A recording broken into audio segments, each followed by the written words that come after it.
The Caesar Cipher is one of the most basic methods of cryptography and was supposedly used by Julius Caesar back in long ago BC for secure military communications. It's a form of substitution cipher where each letter in the message is shifted by a fixed value and returns another letter in whichever alphabet is being used.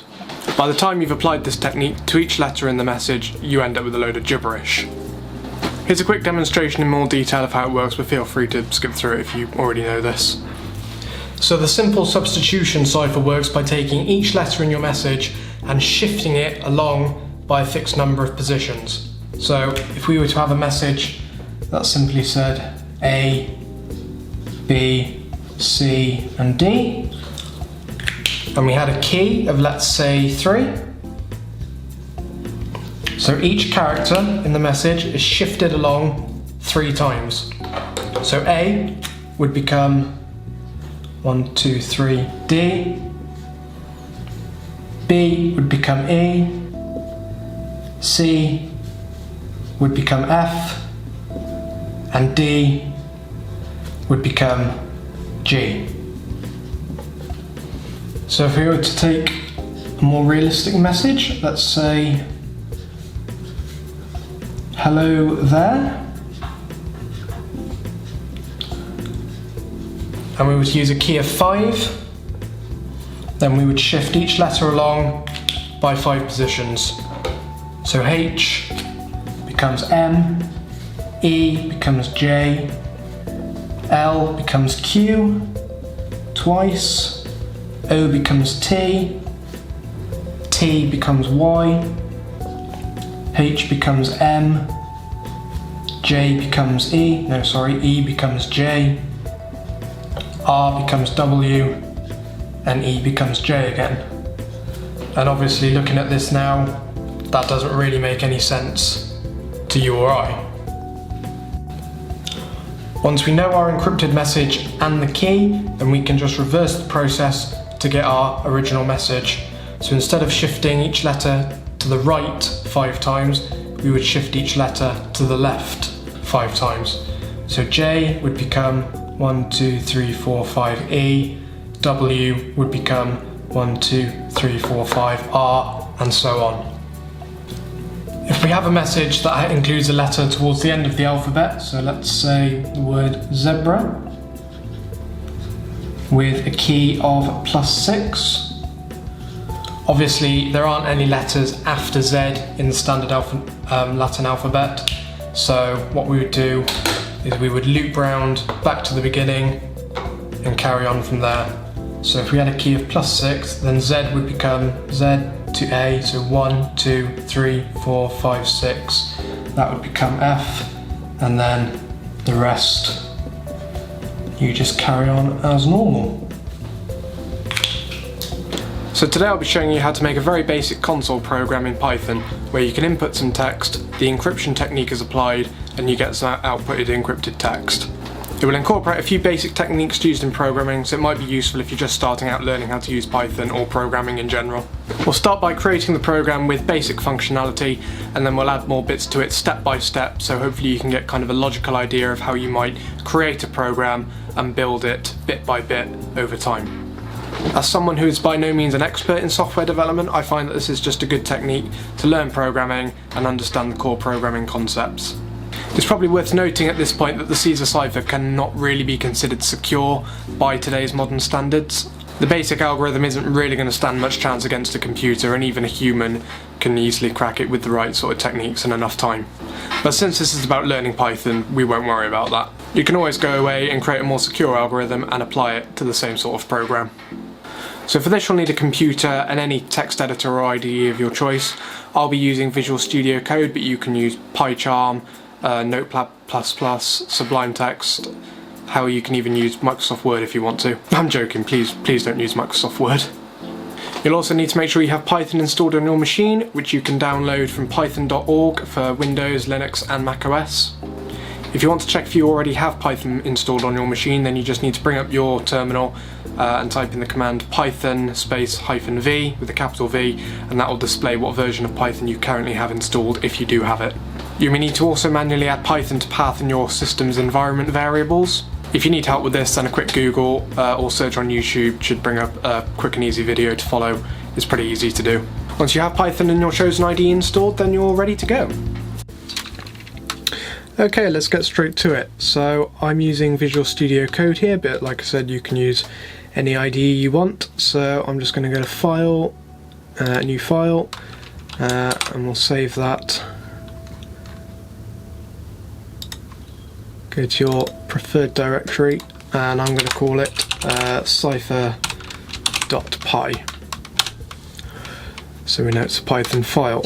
So what we'll do, we'll just start off with the basic program, basic encryption, and then we'll slowly build on and add new features to it as we get going.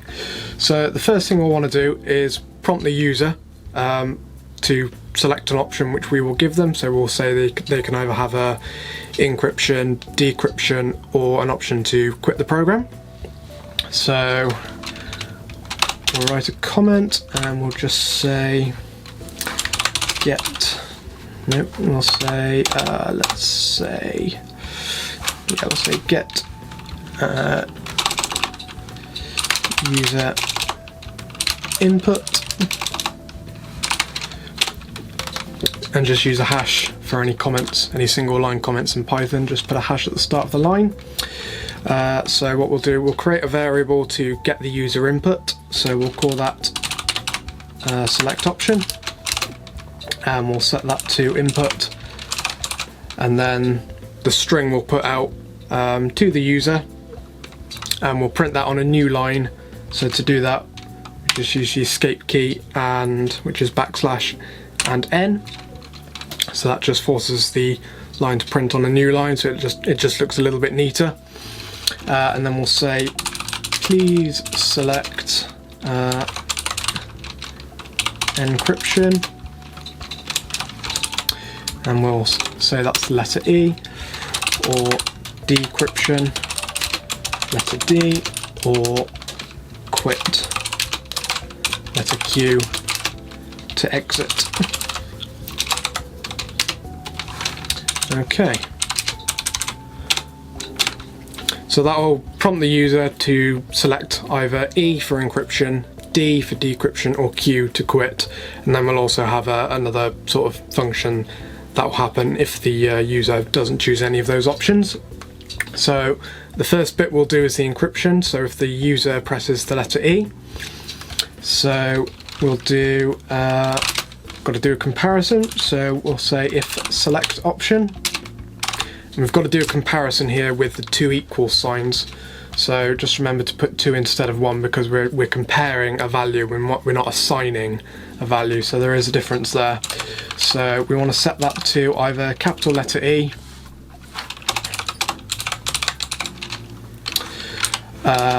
or the lowercase letter e, depending on what the so the user can choose both then, so they can either have if they've got caps lock on, then they can press E on the keyboard either way, and the result will still be the same.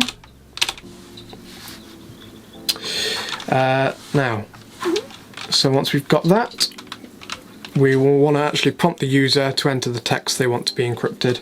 So we'll create a new variable called user input, and again we'll call the input function, print it on a new line, and say please enter the text to be encrypted.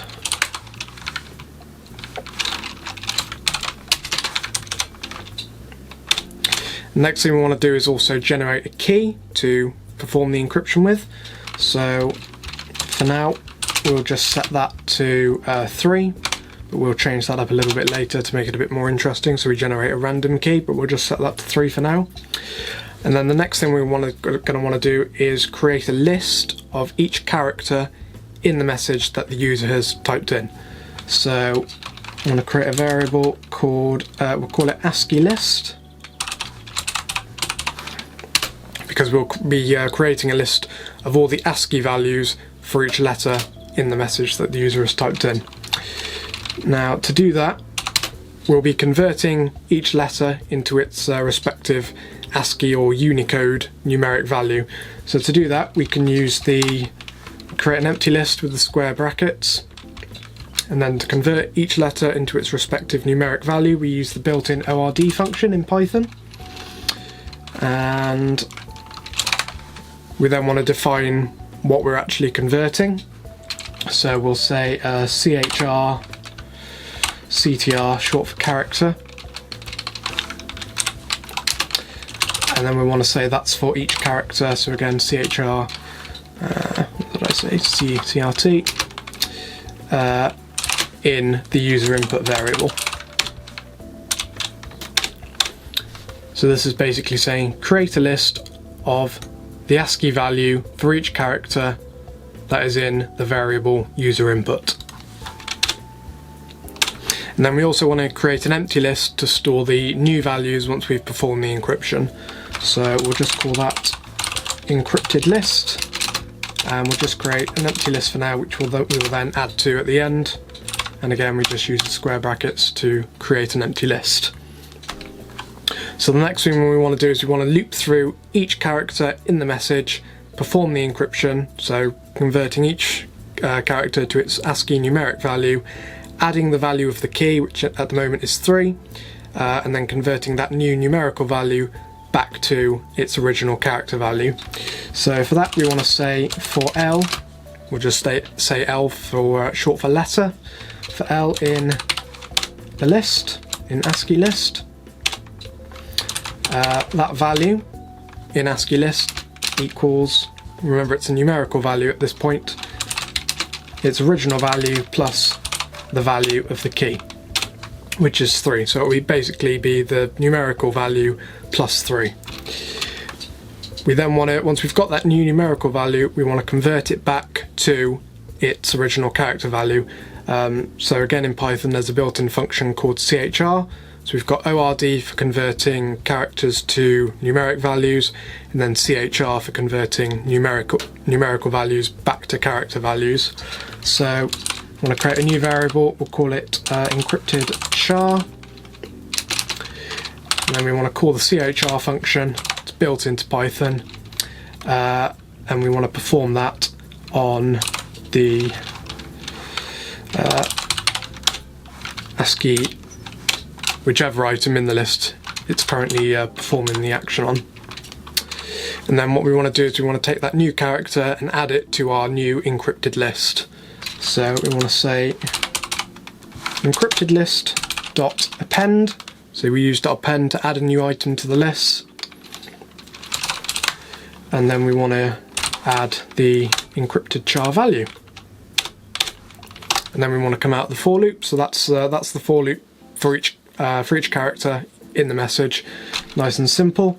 And then what we want to do is simply print out the new text that has been created from the items in that encrypted list. So we want to say print. Again, we want to print this on a new line, so we use \n, and then we'll want to say your encrypted text is, and the way we want to format this is, it's up to you really, but the way I'll be saying it, I'll be putting the encrypted text in between 2 apostrophes, so it just looks nice and neat and it's clear to see what the actual encrypted message is as part of the overall string. So for that we want to say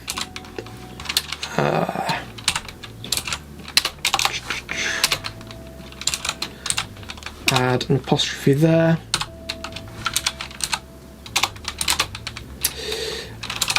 and then we want to join each item in the list.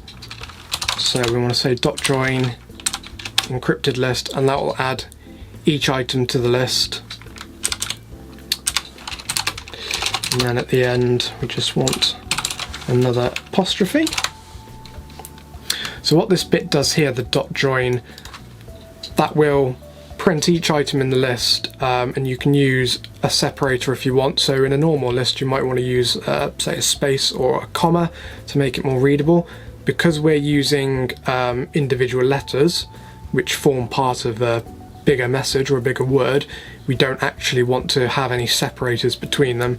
So where we've got here, we're basically saying join them with nothing in between.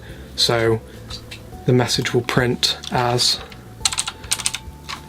one whole word with no gaps or anything, so it just looks neater as we should want it. And I've missed something here, as always.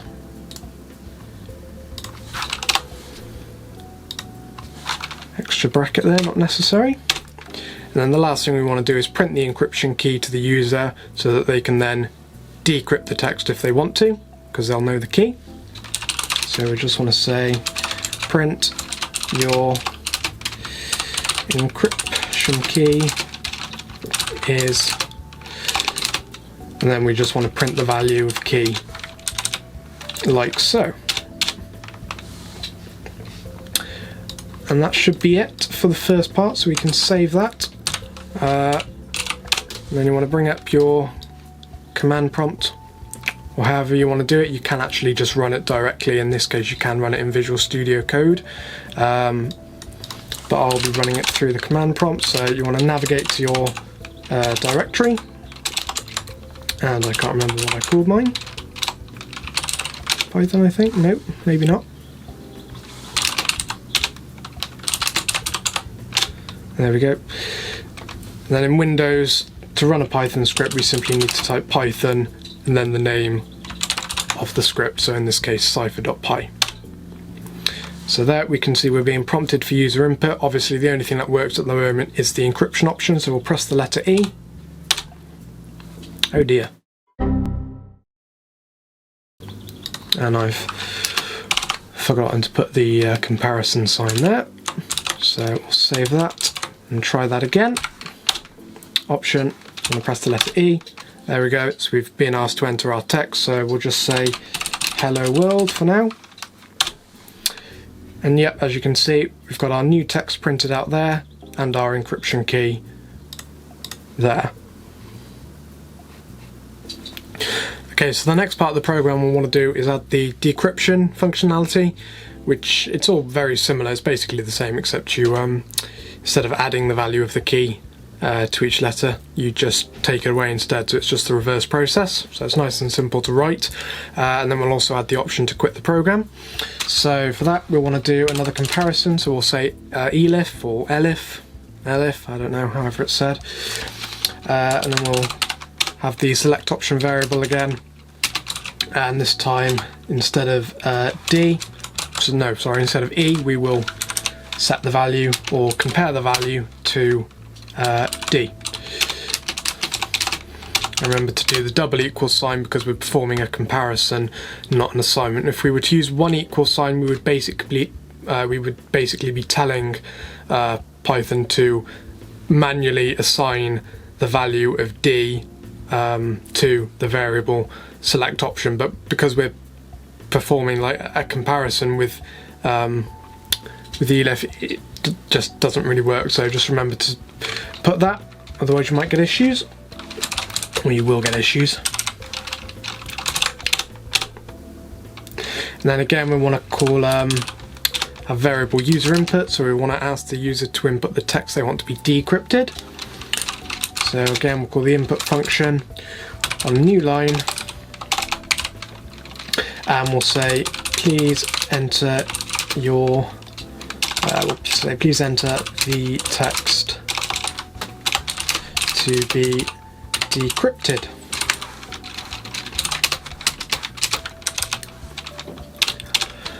Now because we're doing a decryption and not an encryption, we want the user to actually input their own key.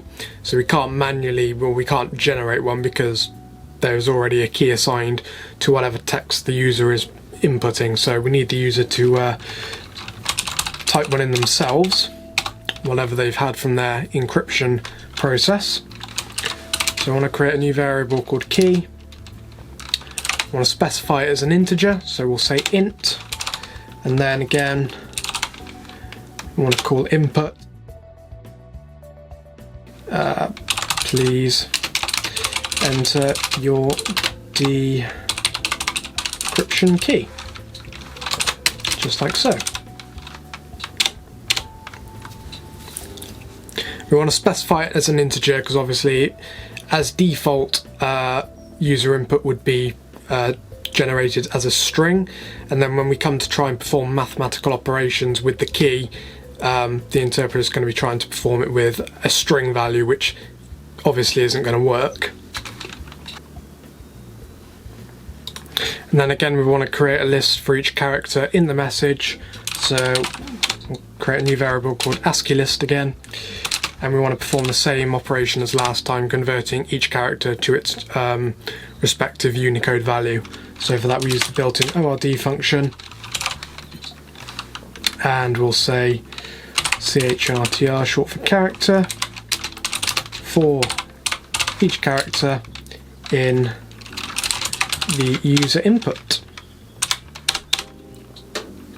And then again we want to create another list, an empty list, to store each new value once we perform the mathematical operation.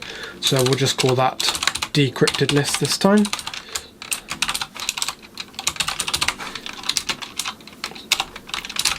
And we just use the square brackets to create an empty list. Now once again we want to go through each letter in the list, so we want to say for L, short for letter, in ASCII list, we want to say the value is equal to itself minus the value of the key.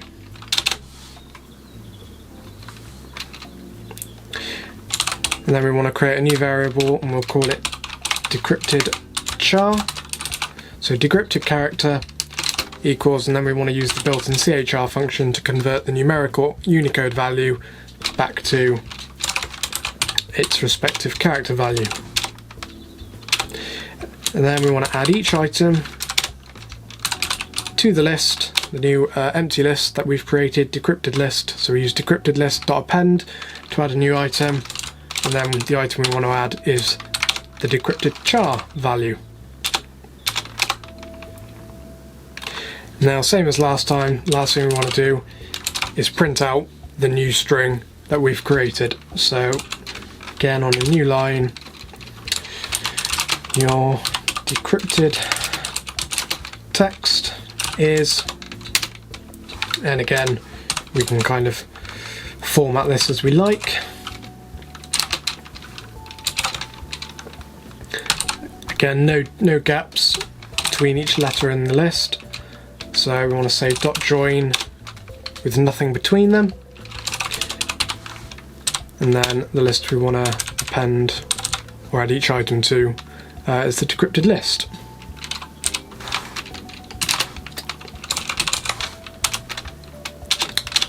Like so. So that should be it for that, so we can save that file and run our program again.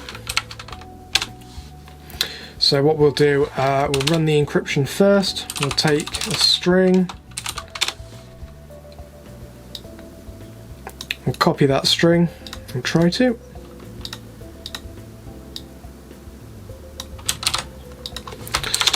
Then we can run the decryption program by pressing the letter D, enter our encrypted string, enter our decryption key, which at the moment is 3.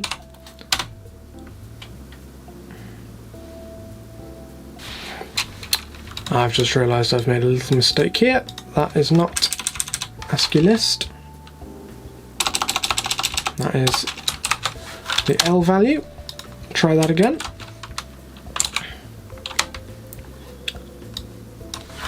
So we want to run our script, D for decryption, paste in any text we have. We know the decryption key is 3. Hit 3, press enter, and there we go. Your decrypted text is our original string, which is hello world.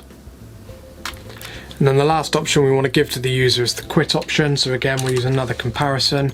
So we'll say elif select option equals, so for this option we'll use the letter Q, either uppercase or lowercase.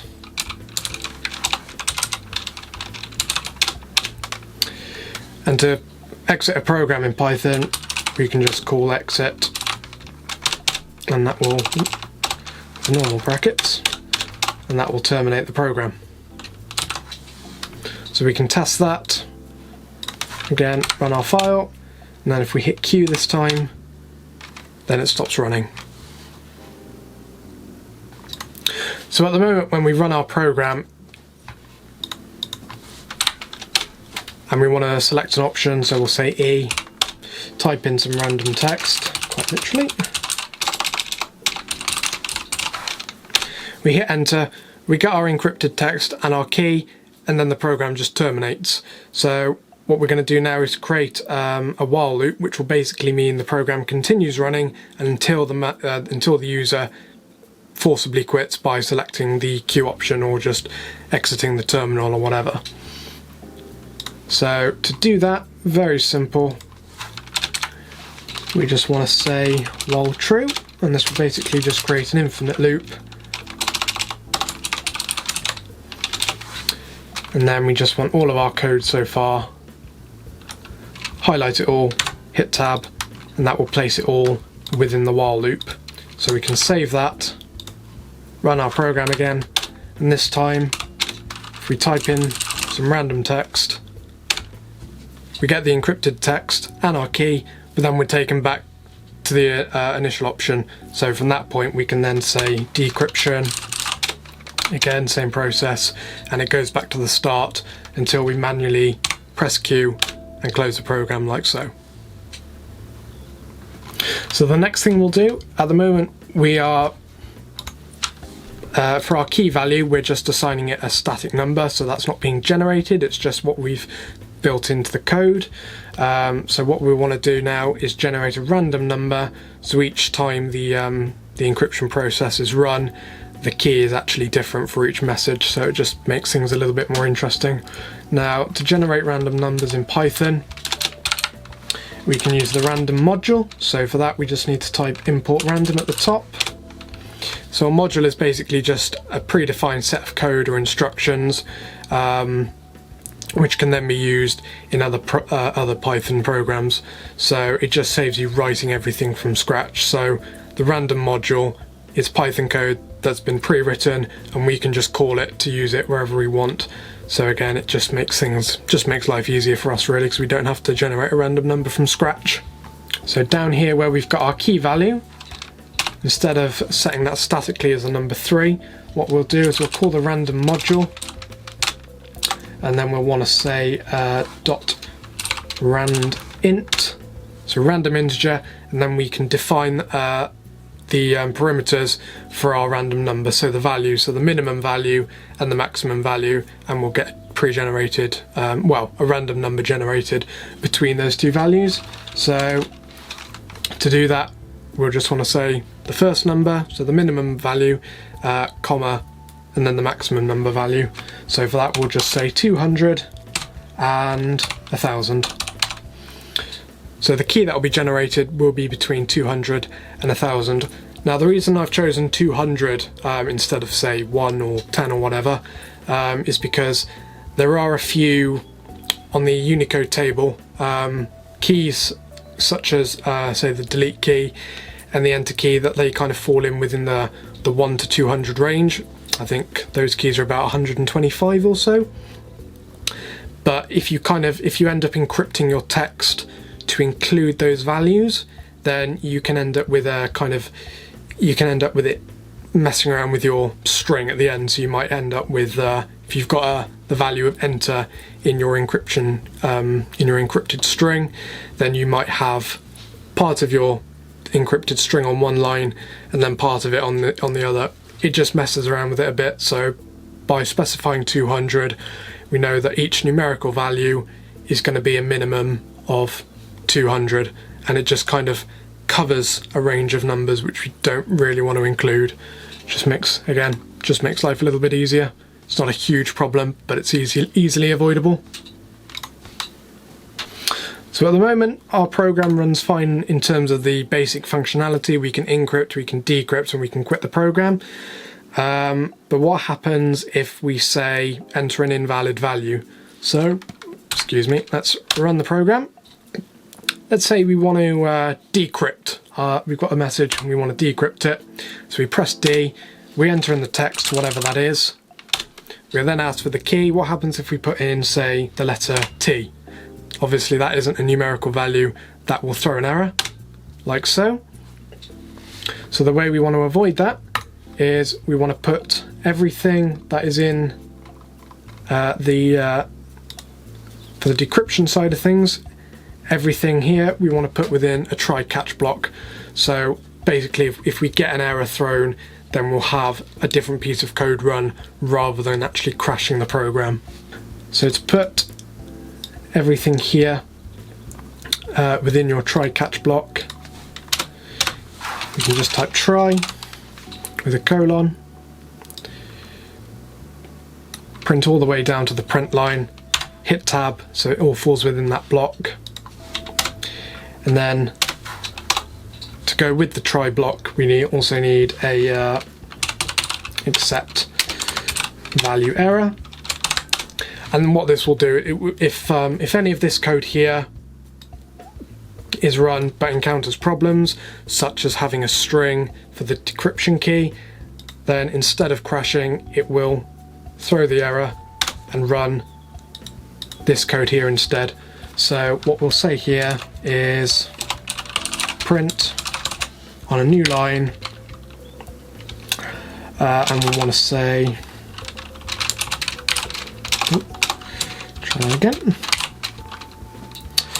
We'll say you have either entered an invalid ciphertext and key combination, or your key is not a number. Please check your values and try again.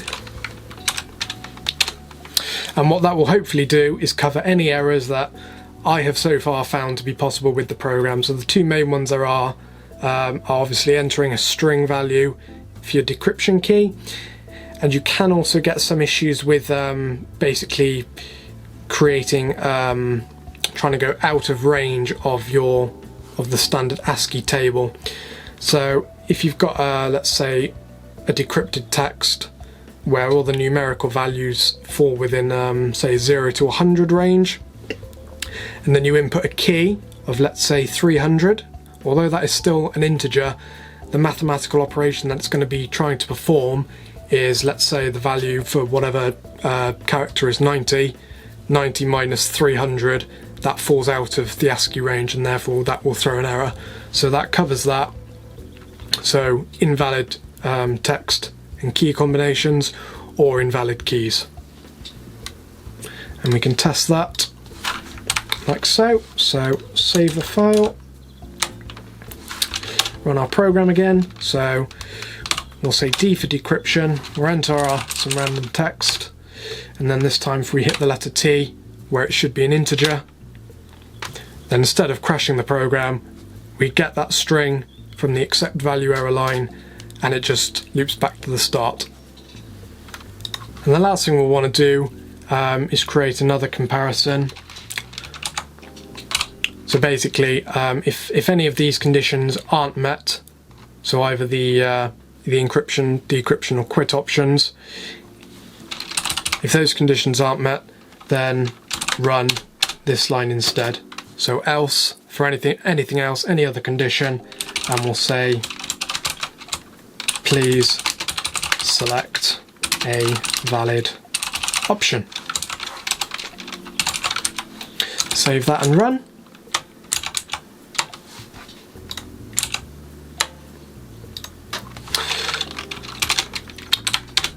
So this time, if we say hit the letter Y, which isn't a valid option obviously, then we get told to please select a valid option.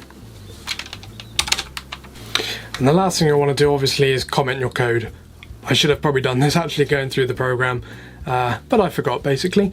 So I've just written those in there, but yeah, good practice. Comment each line so you actually know what's happening, so when you come to read back in the future, it just makes life a lot easier. And that should be it. Our program is now complete. Well, thank you once again for watching. I hope that was enlightening, interesting, useful? We'll go with useful. I'm hopefully going to take this program and make some improvements, make it a bit more interesting, maybe make some sort of encrypted instant messaging application. But if you've got any ideas or suggestions or improvements, then get them down in the comments below and I'll happily look through them. Subscribe for more tech videos coming soon, and I'll see you next time.